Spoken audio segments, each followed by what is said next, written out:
नमस्कार, आप देख रहे हैं राइट इंडिया प्लस।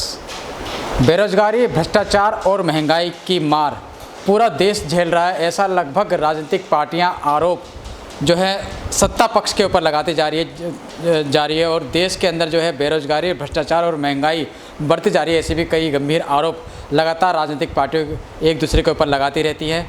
तो इन सब बातों को लेके आज हम बातचीत करेंगे बदरपुर विधानसभा के समाज सेवी अनिल शर्मा जी से।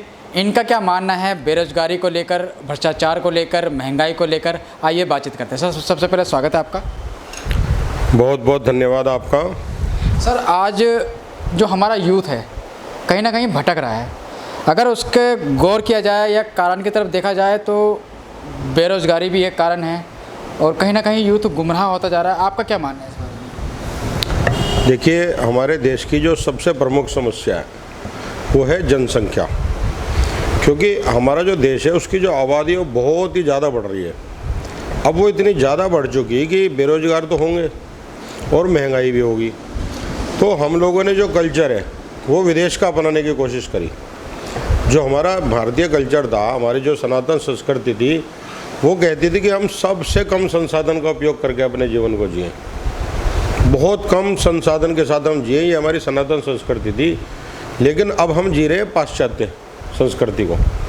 हम विदेशियों की तरह खाना चाहते हैं, विदेशियों की तरह रहना चाहते हैं, विदेशियों की तरह हमारे कपड़े हैं, उन्हीं के स्टाइल को हम अपना रहे हैं। तो विदेश में जनसंख्या ज़्यादा नहीं है तो वहाँ पे वो चीज़ आराम से चल सकती है, लेकिन हमारे देश में इतनी बड़ी जनसंख्या में उस चीज़ को करना आसान नहीं है। तो महंगाई और बेरोजगारी अगर इसी तरीके से रफ्तार रहेगी आबादी की तो ये समस्या तो बनी रहेगी, सरकार कोई भी आए। आपको लगता है इस पे सरकार को लगाम लगाने के लिए उचित कदम उठाने चाहिए? जिस तरह से आप बता रहे हैं जनसंख्या, ये भी एक बहुत बड़ी वजह है कि लगातार जनसंख्या बढ़ती जा रही है लेकिन लगाम नहीं लगता आपको एक जनसंख्या नियंत्रण कानून जल्द से जल्द लाकर लागू भी करना चाहिए? देखिए, जनसंख्या के बारे में जो मेरा कहना है कि जो देश की सरकार है इसको तो गंभीर होना ही चाहिए, लेकिन जो इस देश में रहने वाले नागरिक हैं उनको भी इस बारे में सतर्क रहना चाहिए।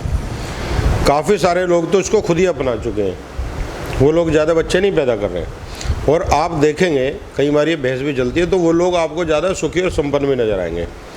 लेकिन कुछ लोग आज भी सोच रहे हैं कि हमें इस देश की जनसंख्या को बढ़ाना है, हम उसमें रोकेंगे ही नहीं बिल्कुल भी, चाहे कुछ भी हो जाए, चाहे हम भूखे रहें, चाहे नंगे रहें, चाहे हम सड़क पर पड़े रहें, लेकिन हम जनसंख्या को बढ़ाएंगे। अब समस्या ये है कि जो आदमी सोच रहा है कि जनसंख्या मुझे बढ़ानी नहीं है, उसके बीच में और जो ये लगातार आबादी बढ़ा रहे हैं इनके बीच में क्लैश हो सकता है कभी भी।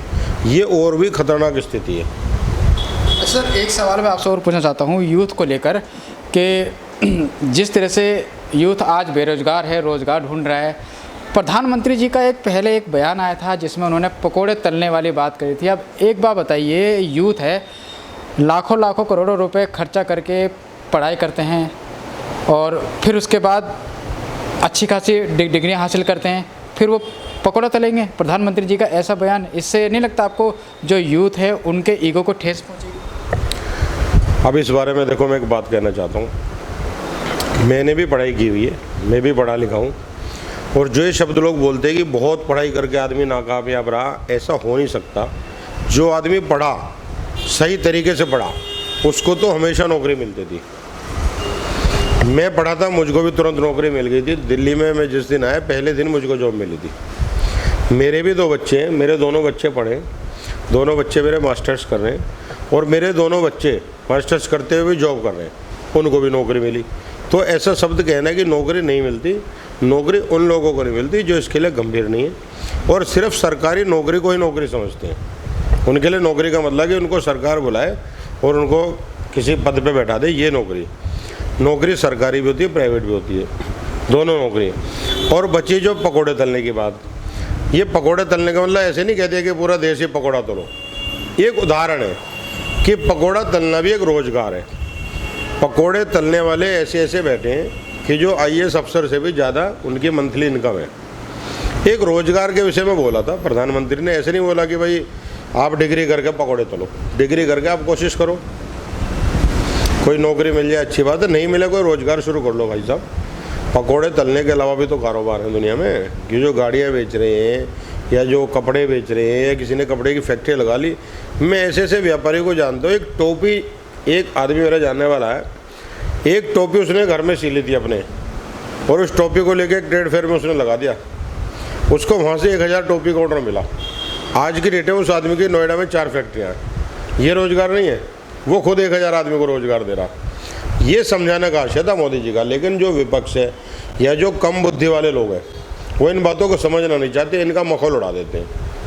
अच्छा सर, जैसे कि अभी आपने बोला कि विदेशी जो सभ्यता है उसको हमारा यूथ अपना रहा है, यानी अपनी सनातनी की जो संस्कृति है उसको खोता जा रहा है।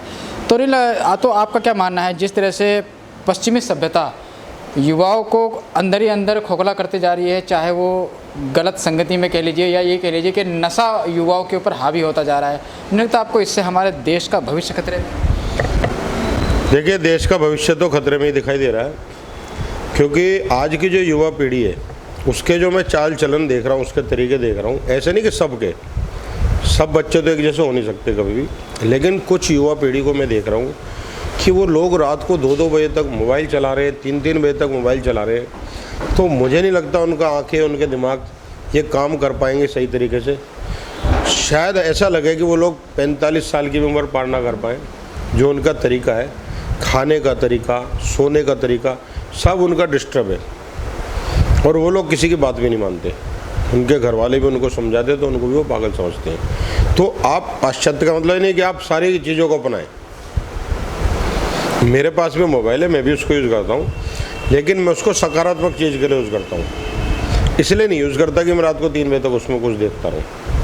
तो युवा पीढ़ी से मैं कहना चाहूँगा कि पाश्चात्य से अपनाओ, आप आगे बढ़ने की चीज़ें सीखो, टेक्नोलॉजी सीखो, लेकिन रहो तो तरीके से। तो आपका ये मानना है कि युवाओं को गुमराह करने में या भटकाने में या गलत मार्ग पर ले जाने में कहीं ना कहीं जो मोबाइल फ़ोन है या मोबाइल की कनेक्टिविटी है, यही एक बहुत बड़ी बाधा है? नहीं, वो बाधा नहीं है।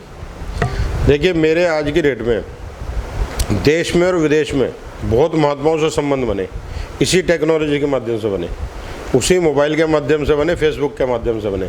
ये आपके ऊपर है, आप तकनीक का यूज़ कैसे करते हैं। एक जो आतंकवादी है वो बम उड़ाने के लिए उस तकनीक का यूज़ कर रहा है, और एक सरकार उस बम से खुद को बचाने के लिए यूज़ कर रही है। ये तो आपका तरीका ना, आप कैसे यूज़ करेंगे। टेक्नोलॉजी गलत नहीं है, गलत है आपका तरीका, कैसे आप उसको यूज़ करते हैं। सर, अब लोकसभा के चुनाव नज़दीक आ रहे हैं और एनडीए यानी बीजेपी और उसके सहयोगी पार्टियों के सामने अब जो है इंडिया गठबंधन बनकर तैयार है। क्या लग रहा है आपको, आखिर किस तरह का माहौल 2024 में देखने को मिलेगा? देखिए, माहौल तो आप लोग ही बता सकते हैं, क्योंकि आप लोग सबके पास जाते हैं। मैं तो अपनी राय बता सकता हूँ इसमें। देश का जो आज का सीन है, जो आज हम देख रहे हैं, जो ये हा हल्ला मचाया जाता है कि महंगाई बहुत है, कोरोना का जो प्रहार इस पूरी दुनिया पे हुआ था, उस स्थिति से निकलने के बाद भारत आज की तारीख में अगर हम देखें बहुत बेहतर स्थिति में। और मैं ये कह रहा हूँ कि अगर इस देश में उस समय पे एनडीए की सरकार नहीं होती, नरेंद्र मोदी की सरकार नहीं होती, तो आप सोचिए कि क्या त्राही त्राही मस्ती। कुछ लोग कहते हैं कि भाई नरेंद्र मोदी अरे भाई, अगर नरेंद्र मोदी जैसे त्यागी, तपस्वी, मेहनती, लगनशील और इतने अच्छे विजन वाले नेता के राज्य में अगर तुमको ऐसा लग रहा है, तो एक बात बताइए कि फिर उन लोगों के राज्य में क्या होगा जो एक दिन की एक मीटिंग करते हैं, फिर अगली मीटिंग 1 महीने बाद रखते हैं। उन लोगों के राज्य में क्या होगा जो 4 रैली करने के बाद उनको विदेश जाना पड़ता है 15 दिन आराम के लिए। उन लोगों के सामने आपकी क्या स्थिति। सिर्फ इस बात को याद करो, नरेंद्र मोदी ने इस देश को बचा लिया है, वरना इस देश के बहुत बुरे हालात होते।